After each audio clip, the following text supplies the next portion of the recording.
Okay, आज हम next topic पढ़ते हैं, ठीक है, जिसको हमने बोला है इंटरसेक्टरल फ्लो। अच्छा, अब सेक्टर्स ऑफ इकोनॉमी, ये हमने क्लास 11th में भी एक बार पढ़ा था। हमारी इकोनॉमी में कितने सेक्टर्स होते हैं, पहली बात तो हम ये सुनेंगे। तो हमारी इकोनॉमी में 4 सेक्टर्स होते हैं। हाउस होल्ड सेक्टर, जिसको मैं कंज्यूमर सेक्टर भी बोलती हूँ, then producer sector, government sector and external sector, ठीक है। अब इंटरसेक्टरल फ्लो का मतलब है कि ये चारों सेक्टर्स एक दूसरे के से कैसे इंटरलिंक्ड हैं और ये एक दूसरे के ऊपर कैसे डिपेंडेंट है। ओके, ये इन सब के सेक्टर्स के बीच में कैसे इंटरलिंक्ड होता है या कैसे इंटरलिंक्ड फ्लो होता है, वो हम पढ़ेंगे इंटरसेक्टरल फ्लो में, ठीक है। अब इसको ध्यान से सुनना। हमारी मैक्रो इकोनॉमिक्स में 2 ही सेक्टर्स हमारे सिलेबस में हैं, ठीक है। तो हम मैक्रो इकोनॉमिक्स में जो पढ़ते हैं वो होता है 2 सेक्टर इकोनॉमी, ठीक है, या फिर हम इसको बोलते हैं 2 सेक्टर मॉडल, ठीक है। अब इन चारों में से वो 2 सेक्टर जो हम मैक्रो इकोनॉमिक्स में पढ़ते हैं, जो हमारे सिलेबस में है, वो है हमारा house hold sector and producer sector, ठीक है। ये 2 हमारे सेक्टर्स हैं, जो है हाउस होल्ड सेक्टर और प्रोड्यूसर सेक्टर। ओके, अब ये दोनों एक दूसरे के ऊपर कैसे इंटरलिंक्ड है या कैसे इंटरसेक्टरल फ्लो होता है इन दोनों के बीच में, वो हम देखेंगे अभी। सी, हाउस होल्ड जो है मतलब कंज्यूमर्स, हम सब के पास 4 फैक्टर्स ऑफ प्रोडक्शन होते हैं, 4 फैक्टर्स ऑफ प्रोडक्शन। पहला लैंड, दूसरा लेबर, तीसरा कैपिटल, 4th एंटरप्रेन्योर स्किल्स। ये 4 हमारे फैक्टर्स ऑफ प्रोडक्शन होते हैं, ठीक है। अच्छा, अब जैसे मैं कंज्यूमर हूं या मैं हाउस होल्ड हूं, मेरे पास एक लैंड है, ठीक है। मेरे पास प्रोड्यूसर आया और उसने बोला कि मुझे आपकी लैंड चाहिए, इंडस्ट्री या फैक्ट्री या शॉप सेटअप करना है। मैंने बोला ठीक है, आप लैंड ले लीजिए, बदले में मुझे वो क्या देगा, रेंट, ठीक है। अच्छा, अब मैं लेबर हूं, हम सब लेबर हैं एक तरीके से, ठीक है। बस हमने जो अच्छे पढ़े लिखे लोग जॉब करते हैं उनको हमने लेबर नहीं बोला है, ठीक है।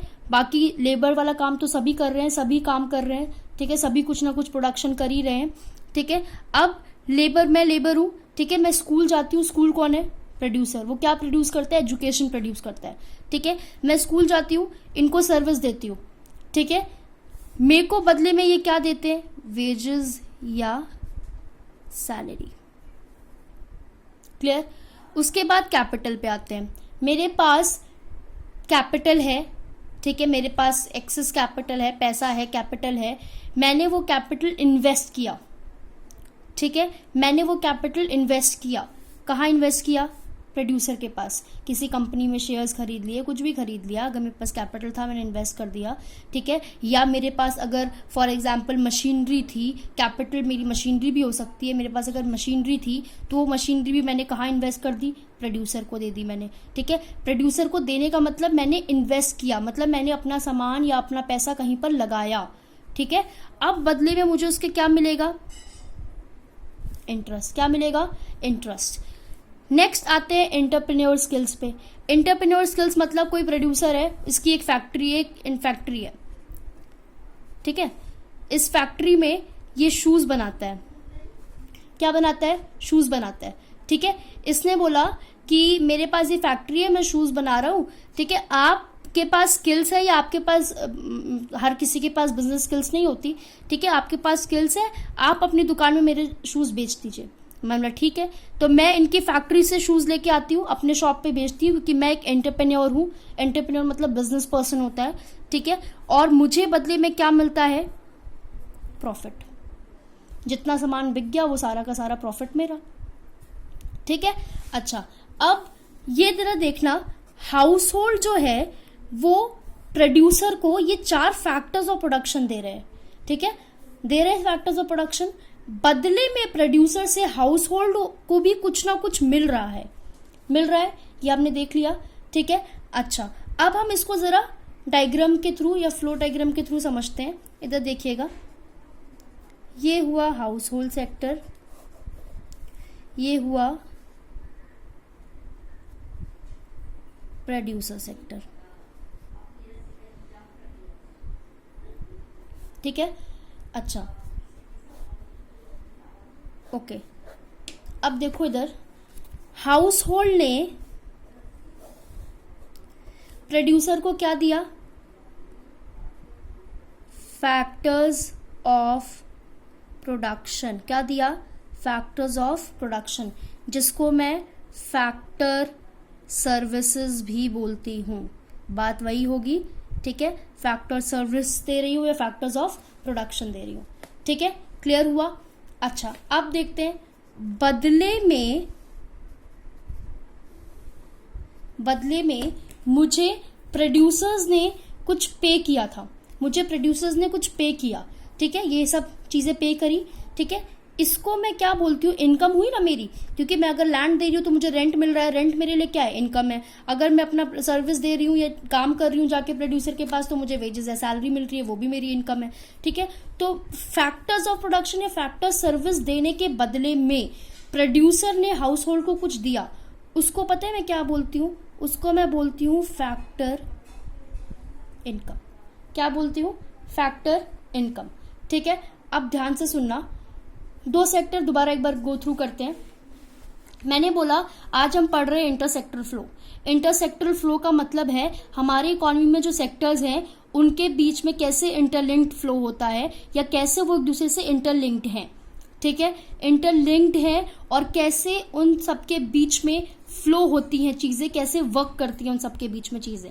ठीक है, ठीक है। अब चार सेक्टर्स होते हैं हमारी इकोनॉमी में, हाउस होल्ड जिसको मैं कंज्यूमर भी बोलती हूँ, प्रोड्यूसर जिसको मैं फर्म भी बोलती हूँ, गवर्नमेंट और एक्सटर्नल सेक्टर। ठीक है, हमारे सिलेबस में सिर्फ दो सेक्टर्स हैं, that is house hold and producer.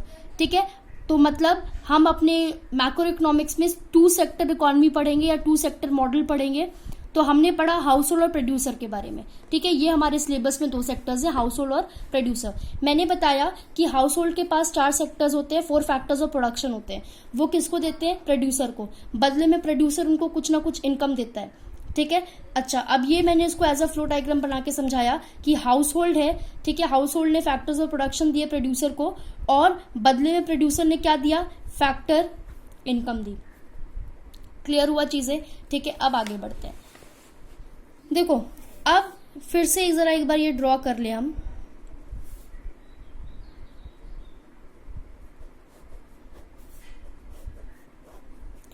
ठीक है, ये हुआ हाउस होल्ड सेक्टर, ये हुआ प्रोड्यूसर सेक्टर। मैंने क्या बताया कि हाउस होल्ड ने प्रोड्यूसर को क्या दिया, फैक्टर सर्विसेज, बदले में प्रोड्यूसर ने हाउस होल्ड को क्या दिया, फैक्टर इनकम। अच्छा, अब प्रोड्यूसर ने जो ये सर्विसेज ली हैं हाउस होल्ड से, ठीक है, वो किस लिए लिए, प्रोडक्शन के लिए लिए। तो वो क्या प्रोड्यूस करेगा, गुड्स एंड सर्विसेज। क्या प्रोड्यूस करेगा, गुड्स एंड सर्विसेज। ठीक है, ये गुड्स एंड सर्विसेज जब प्रोड्यूसर ने प्रोड्यूस कर लिए, ठीक है, अब इनको खरीदेगा कौन, हम लोग खरीदेंगे, कंज्यूमर्स खरीदेंगे। ठीक है, दैट मीन्स अब जो गुड्स एंड सर्विसेज प्रोड्यूस हुए हैं, ठीक है, वो किनको देगा, ये हाउस होल्ड को देगा। क्या देगा, गुड्स एंड सर्विसेज। बदले में हाउस होल्ड प्रोड्यूसर को क्या देगा, इनकम। इनकम को मैं वाई से डोनेट करती हूँ। मैक्रो इकोनॉमिक्स में हमेशा याद रखना, इनकम को वाई से डोनेट होता है। वाई से क्यों डोनेट होता है, ठीक है, क्योंकि हम जो है, आई से क्यों नहीं इनकम डिनोट होता, वो इसलिए नहीं डिनोट होता है आई से, क्योंकि हम मैक्रो में होल इकोनॉमी की बात करते हैं। किसकी बात करते हैं, होल इकोनॉमी की। एक इंसान की इनकम की बात नहीं कर रहे हम, मैक्रो में हम हमेशा पूरी इकोनॉमी को साथ में लेके चलेंगे। ठीक है, तो जब होल इकोनॉमी की बात कर रहे हैं तो इसीलिए हम सबकी इनकम की बात करेंगे, मतलब इकोनॉमी में जितने भी लोग कमा रहे हैं ना, सबकी इनकम। इसीलिए मैं इनकम को किससे डोनेट करती हूँ, वाई से। ठीक है, और मैक्रो इकोनॉमिक्स में आई ऑलरेडी यूज होता है फॉर इन्वेस्टमेंट। किस लिए यूज होता है, इन्वेस्टमेंट पर्पस के लिए। इसीलिए अगर मैं आई को इनकम से रिलेट कर देती हूँ तो वो क्लैश हो जाता है, इसीलिए मैंने इनकम को एक लेटर दिया, दैट इज वाई। क्लियर हो रहा है, ठीक है। अच्छा, अब इधर फिर से देखना, हाउस होल्ड ने फैक्टर सर्विसेज दी, बदले में फैक्टर इनकम मिली। प्रोड्यूसर ने गुड्स एंड सर्विसेज दिए, बदले में इनकम मिली। ये समझ आ रहा है? तो ये कैसे इंटरलिंक्ड है वो देखो, ठीक है। पहले हमने सर्विस दी तो इन्होंने हमें इनकम दी, फिर इन्होंने हमें गुड्स एंड सर्विसेज दिया, फिर हमने इनको इनकम दी। अब काम तो वो ऐसे ही चल रहा है ना। ये अगर इनकम खर्च नहीं करेंगे अपनी, जो इन्होंने इनकम दी है, तो प्रोड्यूसर प्रोड्यूस क्यों करेगा? क्योंकि हम जब इनकम इनको दे रहे हैं, उसी इनकम से प्रोड्यूसर रॉ मटेरियल खरीद के ला रहा है, अपना खर्चा निकाल रहा है, प्रोड्यूस कर रहा है और अपना घर भी चला रहा है, ठीक है। क्योंकि हर प्रोड्यूसर हर सामान तो नहीं प्रोड्यूस करता ना।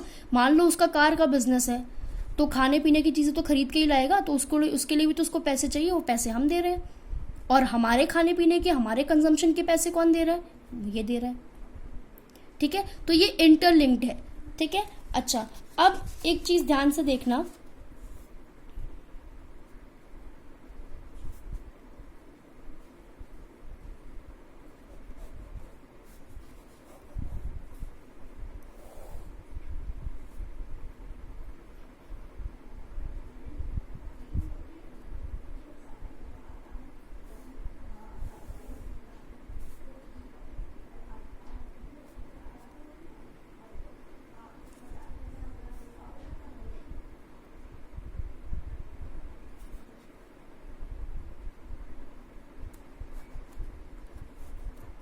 एक मिनट में ड्रॉ कर लूँ, फिर मैं आपको बताऊंगी क्या करना है इसमें।